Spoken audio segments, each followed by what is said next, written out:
할렐루야. 우선 감사드립니다. 이렇게 빨렘방에 가서 우리 사역자들을 섬겨주신 우리 아우리치 팀 여러분들, 또 우리 오클랜드 온누리교회 성도님들 뒤에서 기도해 주시고 후원해 주셔서 너무 감사합니다. 제가 예전에 우리 온누리 신문에 어느 분이 아우리치 간증을 이렇게 쓰셨더라고요. 근데 그분 표현에 의하면 그분은 이제 아우리 처음 가셨던 분이었는데, 그분이 얼마나 몽골에 가서 은혜를 받았는지 자신의 인생은 아우리치를 가기 전과 후로 나뉜다, 이런 표현을 했는데, 그만큼 우리가 가서 섬기면 하나님이 주시는 은혜가 있습니다. 또 제가 영상을 통해서 우리 현지인 친구들, 저에게는 가족과 같은 친구들인데 얼굴을 보니까 참 큰 감동이 있고, 또 여러분에게 너무 감사하는 마음이 있고, 우리 원집사님 그 간증 하나하나가 저는 마음에 다 새겨집니다. 저는 이제 본부에 와서 제가 2004년도에 요때쯤 들어가서 빨렘방 개척을 했고요, 2014년도에 부름을 받고 교회에 돌아가서 사역을 하고 있는데, 근데 제 마음은 항상 그곳에 있고, 특별히 제가 어떤 사역을 하든지 제 마음에 우리 현지인 우리 사역자들, 이 친구들은 지금 무슬림들 한가운데 들어가서, 아까 우리 사라 자매는 20년 이상, 처음에는 굉장히 그냥 예쁜 도시 처녀였어요.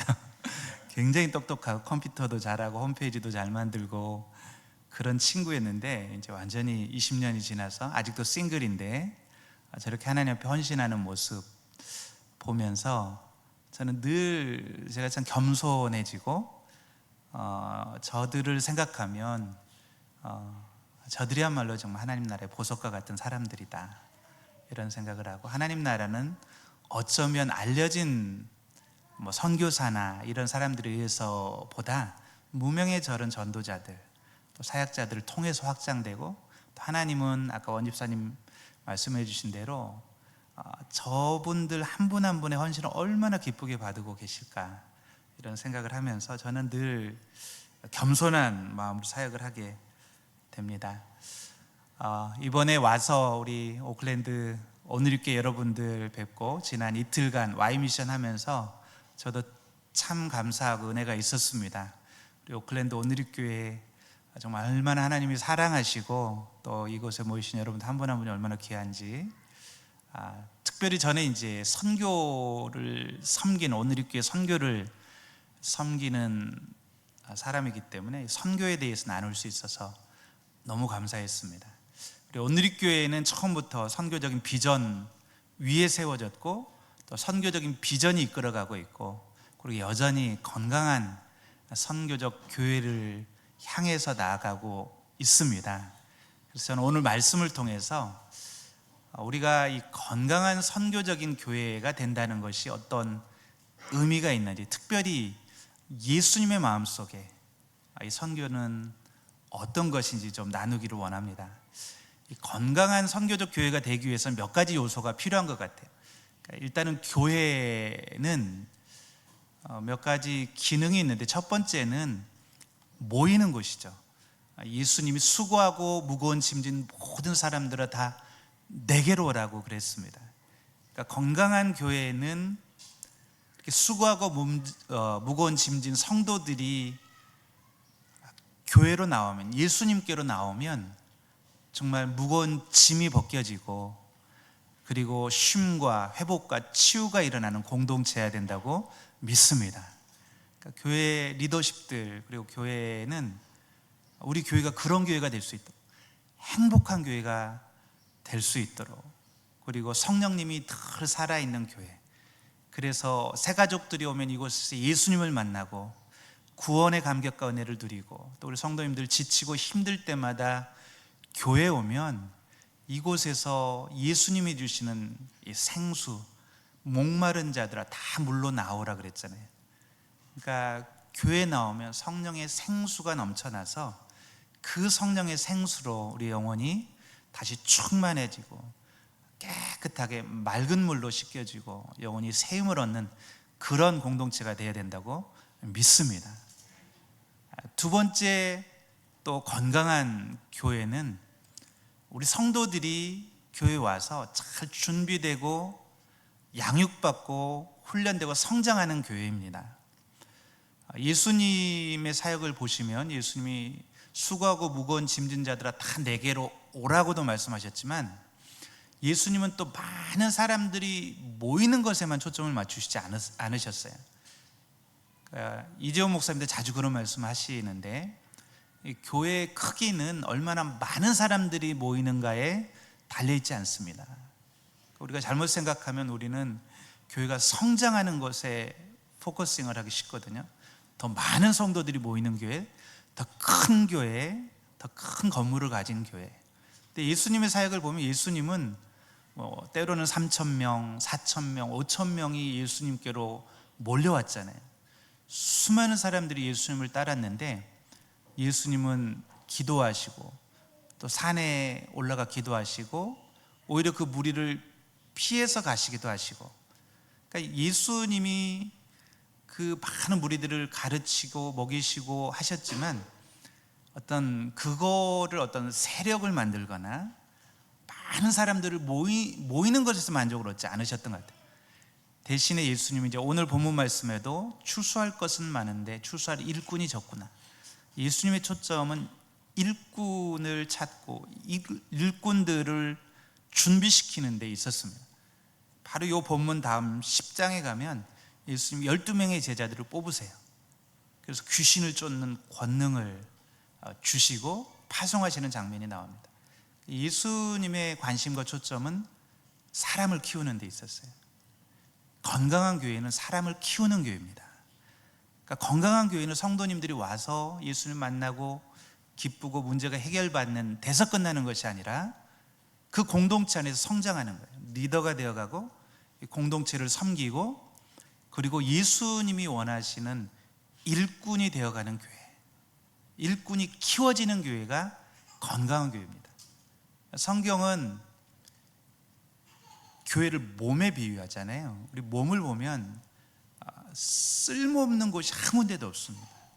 다 기능이 있고 다 각자 기능과 또 각자의 그 은사를 가지고 일해요.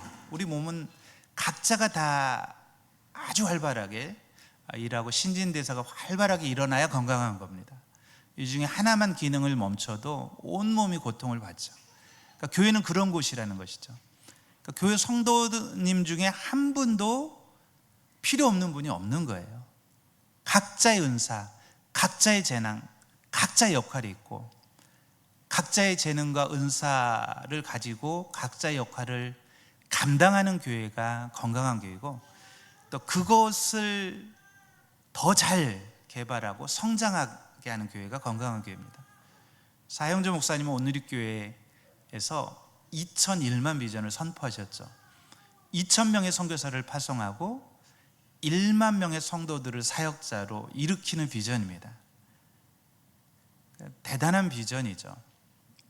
근데 하영주 목사님이나 이재원 목사님이 자주 하시는 말씀은 교회 사이즈는 얼마나 많이 모이는가가 아니라 얼마나 많은 성도들을, 사역자를 파송하는가에 달렸다. 그러니까 이 교회가 얼마나 많은 사역자들을, 우리가 뭐 선교지로도 보낼 수 있지만 꼭 선교지가 아닙니다. 매일 일상의 삶에서 이 교회 울타리 밖 세상으로, 예수님은 너희는 세상의 빛이다, 소금이다 라고 말씀하셨잖아요. 그러니까 이 세상은 교회가 아니면 소망이 없습니다. 그러니까 예전에는 이게 좀 과장이라고 생각을 했어요. 하 목사님이 늘 교회가 세상의 소망입니다, 교회가 세상의 희망입니다. 근데 조금 이제 여기 어르신들도 계시는데 죄송하지만 저도 나이가 조금 들어보니까 그렇다, 세상에 사실은 소망이 없더라고요. 이 세상을 정말 부패하지 않게, 이 세상에 이 맛을 낼 수 있는 곳은 교회구나, 복음이구나, 하나님의 말씀이구나. 그러니까 우리 성도들이 키워져서 세상에 나가서 세상 곳곳에서 가정을 살리고 직장을 살리고 학교를 살리고 우리 자녀들을 살리고 이런 역할을 감당해 줘야 된다는 것이죠. 그리고 이제 세 번째가 파송하는 거예요. 방금 말씀드린 대로 교회는 이렇게 파송하는 거죠. 키워서 파송하는 기능, 이런 기능들이 잘 이루어질 때 건강한 선교적인 교회가 됩니다. 예수님은 교회를 향한 꿈이 있으세요. 그러니까 예수님은 정말 교회를 통해서 세상을 축복하기 원하십니다. 예수님은 부활하시고 그리고 제자들에게 모든 사역을 맡기세요. 마치 하나님이 세상을 창조하시고 인간에게 세상을 다스리고 정복하고 할 그 권세를 주신 것처럼, 그러니까 우리 모두는 하나님이 주시는 이 세상에 주시는 그 축복의 통로가 돼야 되고, 그리고 그 축복을 세상 가운데 확장하는 도구가 돼야 됩니다. 이것이 예수님의 꿈입니다. 예수님의 마음입니다. 교회의 주인은 예수님이지 않습니까?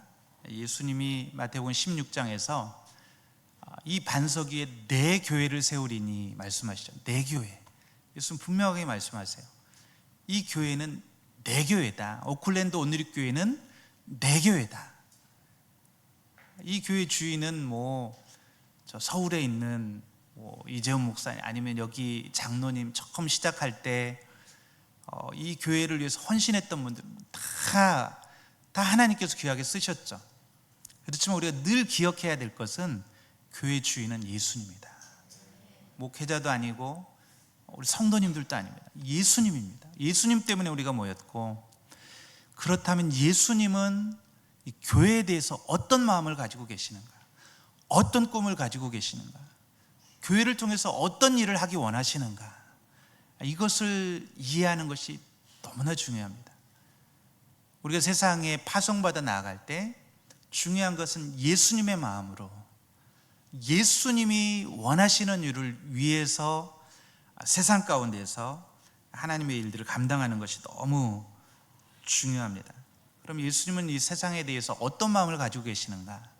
누가복음 15장에 보면 예수님이 이제 잃은 양 비유를 말씀하세요. 저는 이 구절을 늘 생각하는데, 우리 15장 4절 5절 말씀 같이 한번 읽어볼까요?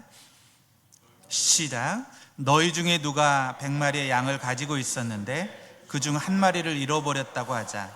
그러면 90마리의 양을 들판에 두고 그 잃어버린 양 한 마리를 찾을 때까지 찾아다니지 않겠느냐.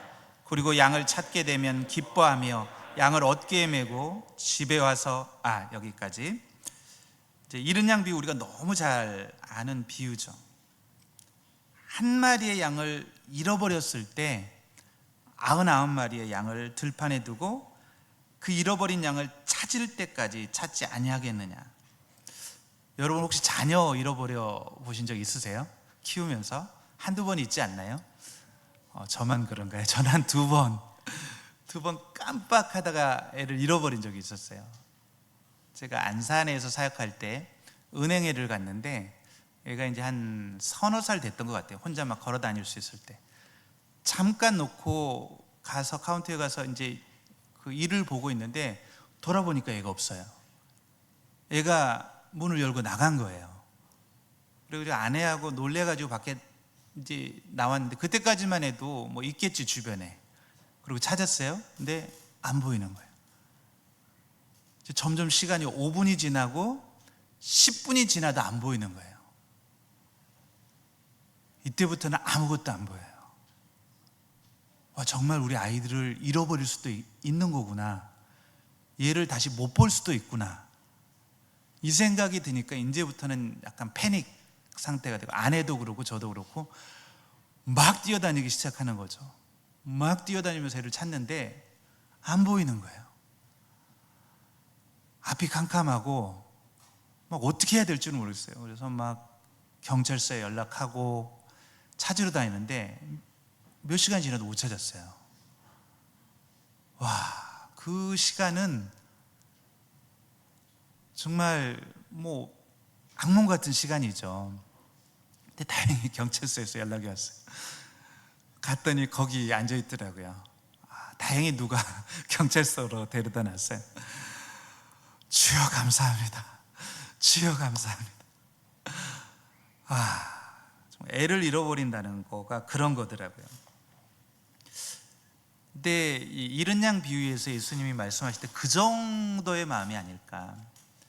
그러니까 하나님이 잃어버린 영혼들을 바라보실 때, 세상에 하나님 없이 하나님을 모르고 하나님을 떠나서 살아가고 있는 영혼들을 바라보실 때 그런 아픔과 안타까움과 고통이 있는 것이죠. 그래서 99마리의 양을 들에 두고 한 마리를 찾을 때까지 찾지 아니하겠느냐. 근데 그 한 마리를 찾으면 어떻게 한다고 그랬냐면, 예수님이 찾은즉 즐거워 어깨에 메고 집에 와서 그 벗과 이웃을 불러 모으고 말하되 나와 함께 즐기자, 나의 잃은 양을 찾았노라. 그러니까 한 마리 양을 찾았을 때 그런 기쁨이 있다는 거죠. 마치 우리의 자녀를 잃어버렸다가 찾았을 때의 기쁨처럼 하나님은, 예수님은 그런 마음으로 영혼들을 찾고 계신다는 것이죠. 그러니까 우리가 하나님에 대해서 잘못 생각하면, 오해하면, 하나님은 마치 이 세상 우리의 고통이나 이 세상 일에 대해서 무관심 하신 채 저 멀리서 그냥 유유자적하시면서 세상에 우리에게 어떤 일이 일어나도 아무런 관심도 없이 그렇게 사시는 분처럼 생각할 수 있지만, 그거는 성경이 말하는 하나님의 모습은 아닙니다. 성경은 하나님은 그런 분이 아니시라고 말해요. 고통과 아픔을 가지고 우리를 바라보시고 잃어버린 영혼들을 바라보시는 거죠. 이사야서 62장 보면 이런 말씀이 있어요. 1, 2절 말씀 같이 한번 읽어보겠습니다. 시작. 시온을 위해 내가 잠잠히 있지 않을 것이다. 예루살렘을 위해 내가 쉬지 않을 것이다. 시온의 정의가 빛나기 시작하고 예루살렘의 구원이 횃불처럼 타오르기까지 내가 쉬지 않을 것이다. 아멘. 네, 여기까지만. 그러니까 이게 하나님의 마음이고 메시아 예수 그리스도의 모습입니다. 시온을 위해 내가 잠잠히 있지 않을 것이다. 예루살렘을 위해 내가 쉬지 않을 것이다. 그러니까 하나님은 지금도 쉬지 않으시는 분이고 잠잠히 있지 않으시는 분이라는, 예루살렘의 구원의 횃불이 타오르기까지 내가 쉬지 않을 것이다. 그러니까 하나님은 지금도 일하시고 계신다는 거예요. 이거를 발견해서 우리가 하나님은 선교하시는 하나님이다. 하나님은 지금도 일하시고 계시는 하나님이시다. 하나님의 선교라고 우리가 부릅니다. 하나님은 지금도 우리 주변에서 그리고 이 세상 가운데서 일하시고 계시는데 우리와 함께 일하시는 것이죠. 그 모습을 가장 잘 보여주시는 분이 예수님이세요. 예수님, 하나님의 보내심을 받아 이 땅에 오셨죠. 예수님이 이 땅에 오셔서 사시는 동안 예수님의 모습을 보면 예수님은 잠잠치 않으셨어요. 쉬지 않으셨어요. 오늘 본문의 말씀 우리가 35절 같이 읽어보겠습니다. 9장 35절 시작. 예수께서 모든 도시와 마을을 두루 다니시며 회당에서 가르치시고 하늘나라 복음을 전파하시며 모든 질병과 아픔을 고쳐주셨습니다. 예수님은 이 땅에 오셔서 사역하실 때 좀 특이하셨어요. 직접 찾아 나서셨어요. 모든 도시와 마을을 두루 다니시며 그랬죠. 이런 모습은 당시 종교 지도자들과는 굉장히 대조가 됩니다. 당시 종교 지도자들은 어땠어요? 대제사장들은 성전에 머물러 있었죠. 그들은 사람들이 자기를 찾아올 때까지 대부분의 지도자들은 기다렸어요. 성전에 앉아 사람들이 오면 사실은 목에 힘주고 있었죠. 그리고 그 성전에 자신들의 신분을 어떤 이권, 환전, 그리고 짐승, 제물로 드릴 짐승을 팔거나 이런 것들을 통해서 장사하고 있었어요. 예수님은 그 모습을 보고 너무나 분노하셨죠. 그러니까 많은 그 당시에 선생들은 오히려 섬김 받는 것을 좋아했고, 어떻게 보면 이런 모습이 아니었어요. 근데 예수님은 전혀 그런 모습이 아니었죠. 찾아 나서셨어요. 모든 도시와 마을, 그리고 갈릴리 그 어촌 마을들, 또 유대 전역, 때로는 유대를 넘어서서 이방 땅까지도 가셨고 사마리아로 들어가셨죠. 왜 예수님은 이렇게 각 도시와 마을과 또 해변과 이런 데로 이렇게 두루 다니시면서 사역하셨을까요? 왜냐하면 예수님이 찾아가지 않으면 스스로 예수님께 나올 수 없는 사람들이 너무나 많기 때문입니다. 예수님 만났던 사람들을 한번 생각해 보십시오. 중풍병자, 이런 사람이 어떻게 자기 스스로 성전으로 예수님께 나옵니까?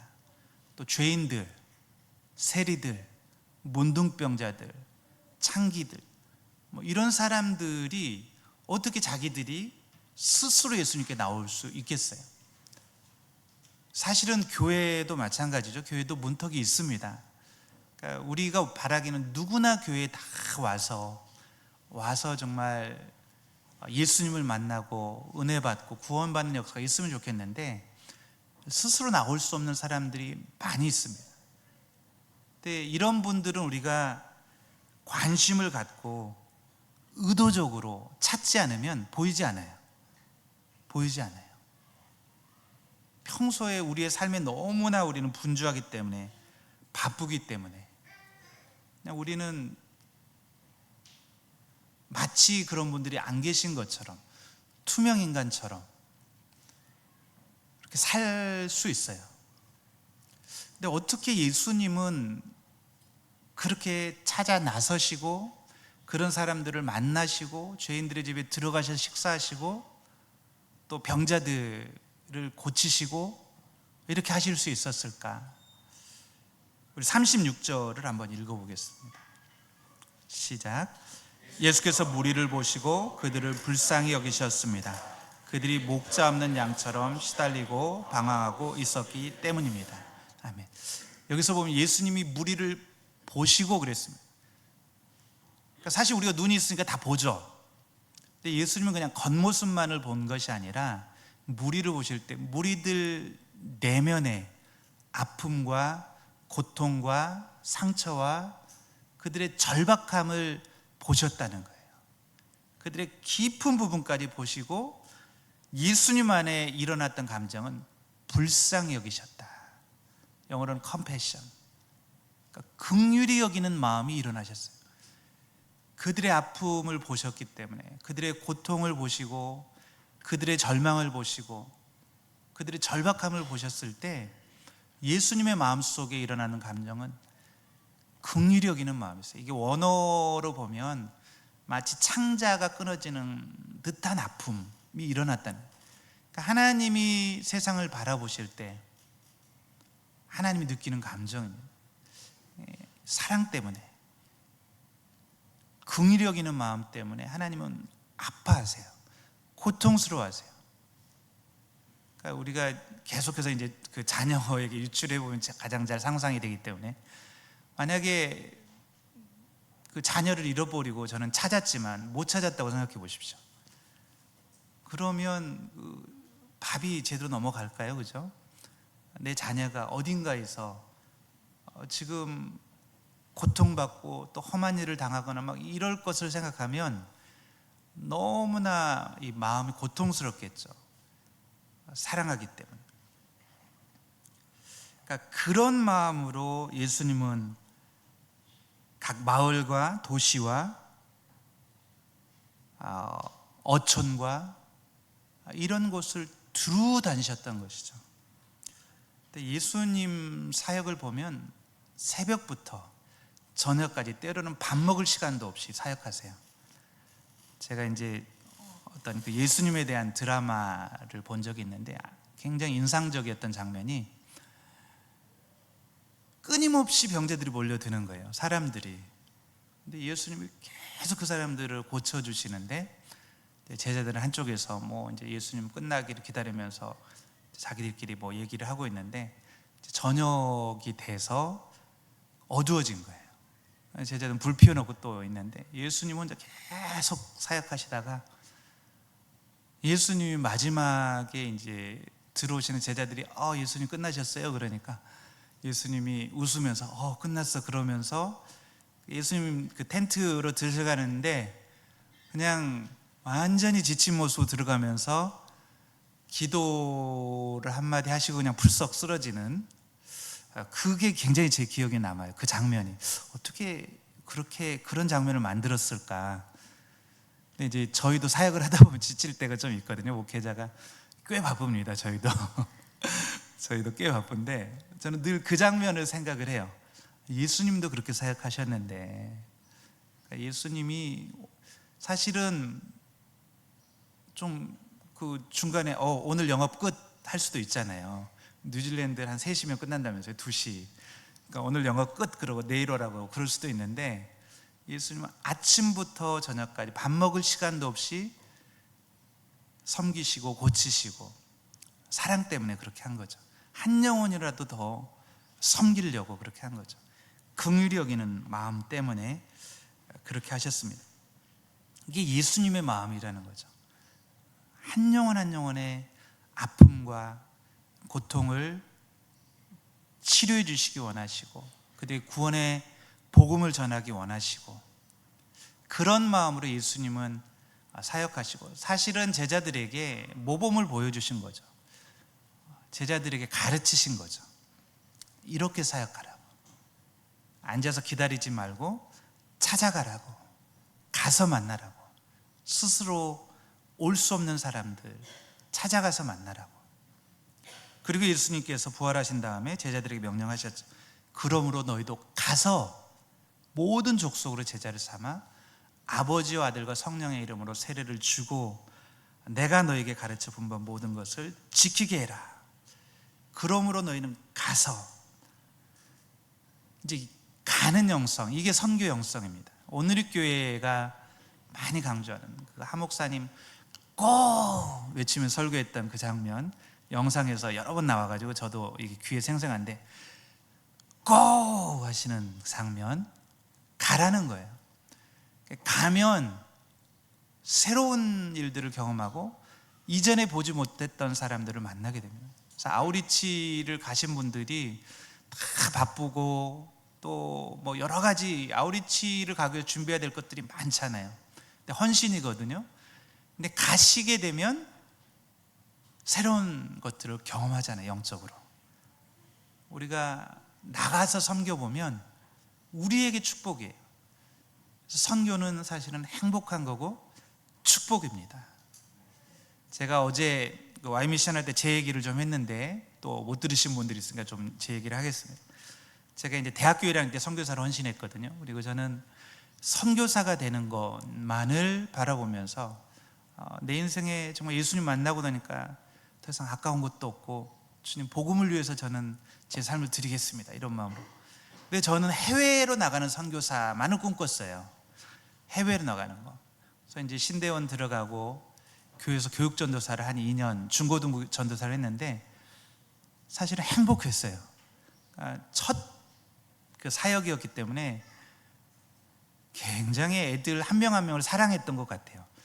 좀 짝사랑이더라고요. 애들은 그만큼 나를 사랑 않더라고요. 근데 나는 걔네들 아직도 잊어버리지 않아요. 정말 열심히 섬겼고 사랑하면서 섬겼고 다 쏟아부었는데, 하나님께서 어느 날 한국에 온 이주민을 만나게 하셨어요. 필리핀 자매를 만나게 하시고, 그때 처음으로 한국에 이주민들이 이렇게 많이 오고 있구나, 해외로 나가지 않아도 한국에서 이주민들을 만날 수 있구나. 근데 이게 사실은 부정하고 싶은 현실이었어요.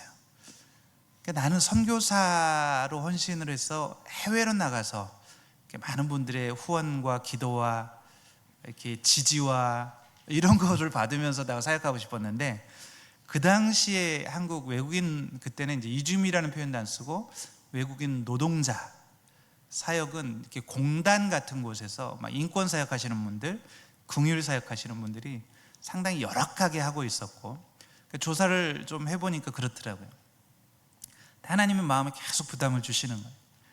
네가 선교사라는 타이틀에 헌신했냐, 아니면 영혼에게 헌신했냐. 네가 안 가야 될 이유가 없지 않냐. 지금 네 앞에 외국인들을 보내줬는데. 근데 막 안 가야 될 이유를 막 찾는데, 하나님, 제가 결혼해서 이제 애도 태어났고요, 근데 지금 이주민 사역 한다고 그러면 후원해 주는 것도 없고 저 어떻게 살아요? 막 안 가야 될 이유를 찾는데, 근데 결국은 내가 안 가야 될 이유가 없더라고요.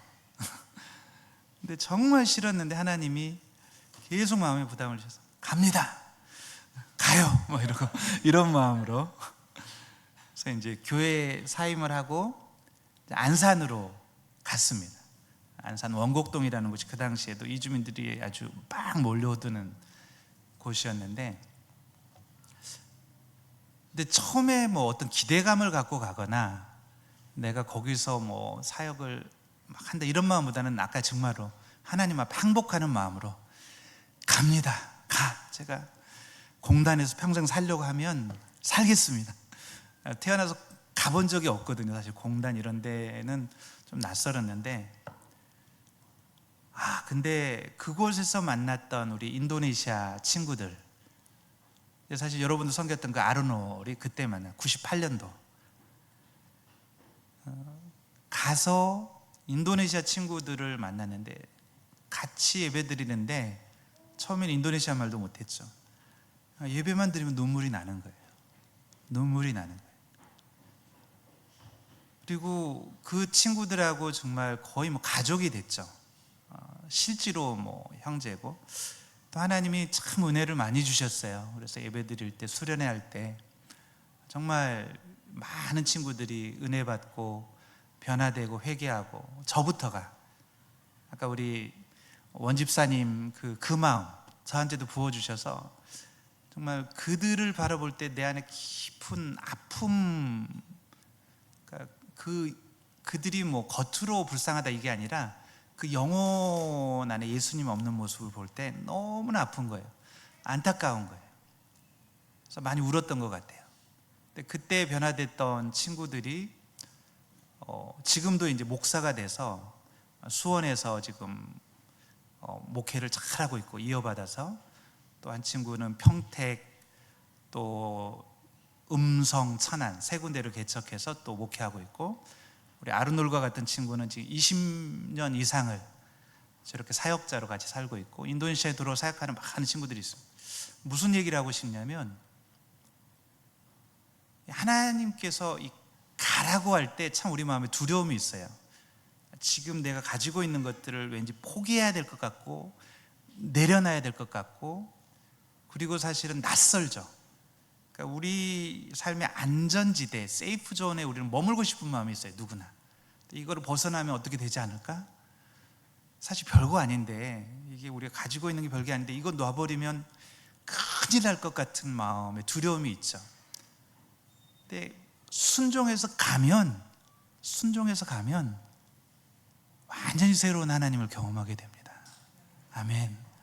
이 하나님이 정말로 그런 은혜는 제가 우리 한인 사역을 하면서는 경험 못했어요.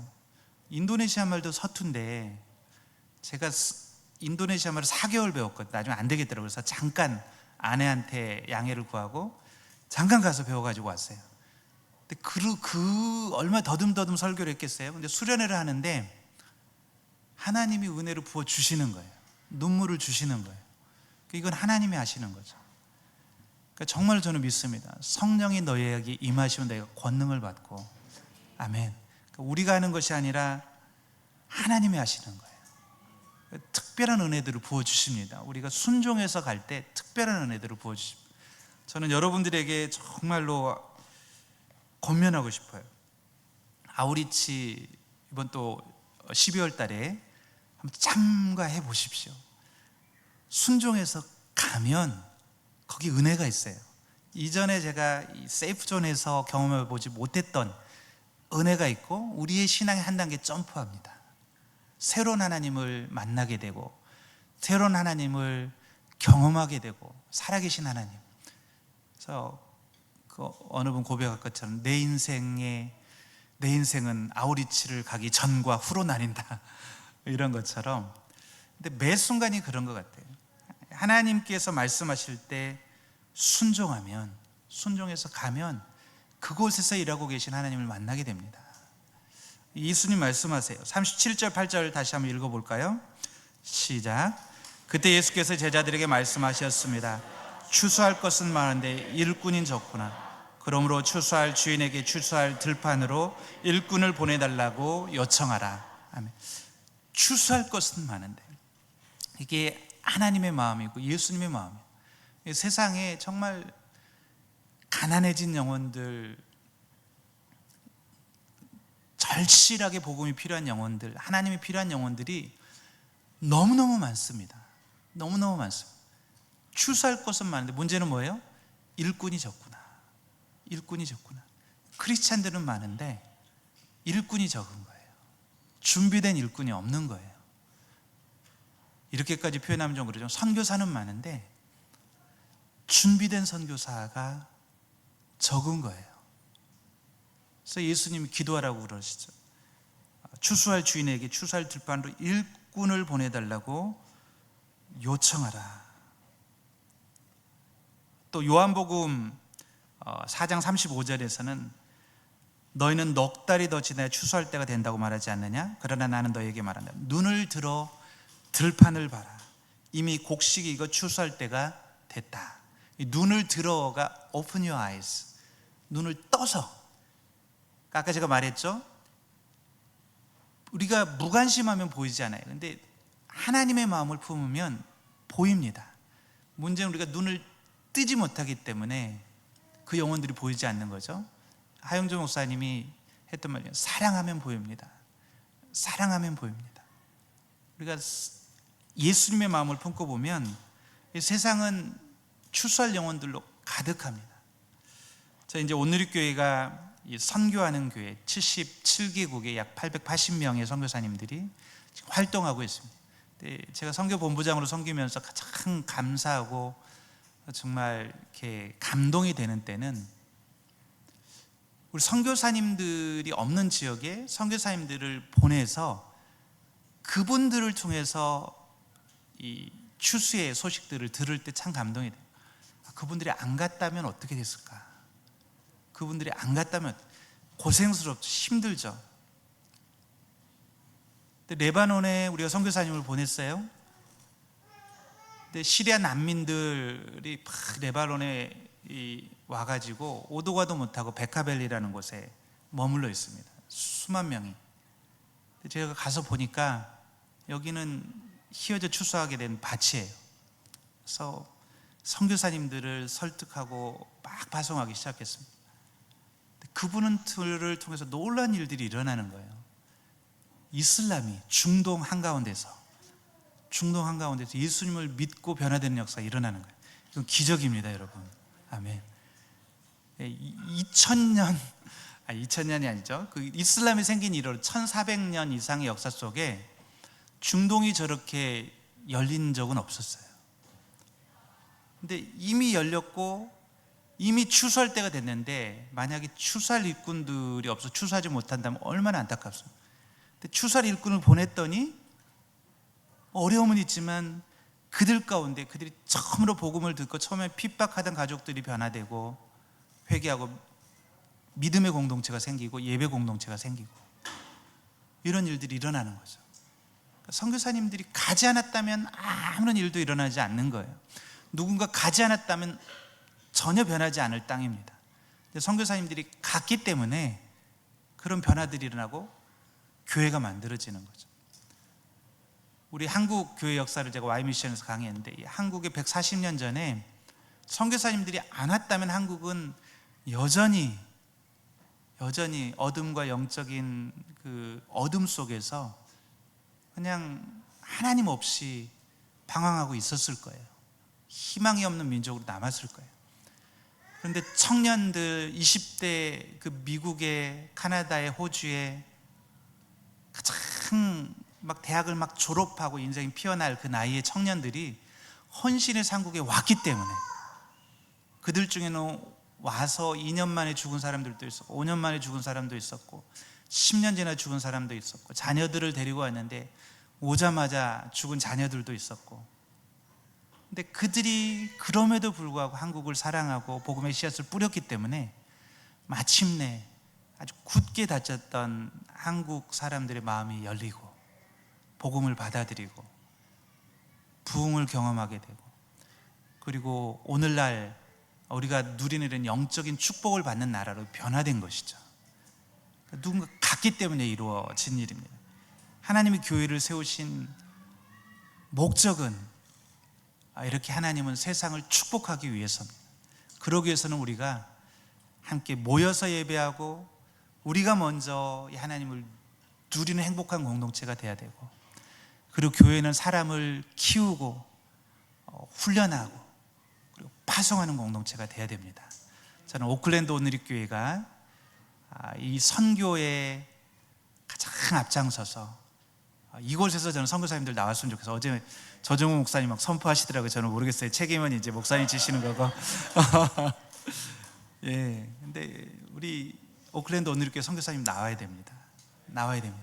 그래서 그 선교사님을 위해서 한 마음으로 기도하고 후원하고 함께 선교하고, 또 오클랜드 땅에도 또 우리 뉴질랜드 땅에도 우리가 가서 섬겨야 될 영혼들이 얼마나 많습니까? 우리 가야 됩니다. 어르신들이 있으면 교회 못 나온 어르신 신방해야 되고, 또 아픈 분 있으면 찾아가야 되고 전도해야 되고, 그런 선교적 교회 되기를 간절히 축복합니다.